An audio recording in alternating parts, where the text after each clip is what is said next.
केंद्र सरकार ने गर्मी से जुड़ी बीमारियों का लेकर राज्यों को सचेत किया है। राज्यों को चिट्ठी लिखकर नेशनल एक्शन प्लान पर ध्यान देने को कहा गया है। केंद्र सरकार ने राज्यों को पत्र लिखकर कहा है कि हीट वेव की वजह से स्वास्थ्य मंत्रालय की तरफ से जारी एडवाइजरी को लागू करें। केंद्र ने कहा कि राज्य सरकारें जिला स्तर पर केंद्र की गाइडलाइन को प्रसारित करें। स्वास्थ्य सुविधा की तैयारियों की समीक्षा की जानी चाहिए। जरूरी दवाओं की पर्याप्त मात्रा में उपलब्धता के लिए IV तरल पदार्थ, आइस पैक, ORS और सभी आवश्यक उपकरण, पर्याप्त पेयजल की उपलब्धता, स्वास्थ्य सुविधाएं सुनिश्चित की जानी चाहिए।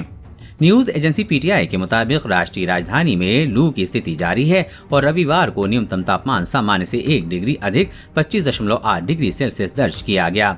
भारतीय मौसम विज्ञान विभाग ने ये जानकारी दी है। IMD के अनुसार राष्ट्रीय राजधानी में रविवार को अधिकतम तापमान 43 डिग्री सेल्सियस तक पहुंचने की उम्मीद है। उन्होंने कहा कि सापेक्ष आर्द्रता का स्तर 61% रहा है। मौसम विभाग ने अलग अलग स्थानों पर गरज के साथ बारिश और आसमान में आंशिक रूप से बादल छाए रहने की संभावना जताई है। IMD के बुलेटिन में कहा गया है कि अगले 3 दिनों तक दिल्ली और आसपास के क्षेत्रों में लू की स्थिति जारी रहने की उम्मीद है, जबकि हरियाणा, चंडीगढ़ और दिल्ली में अलग अलग स्थानों पर 2 मई तक धूल भरी आंधी या गरज के साथ छींटे पड़ने की संभावना है।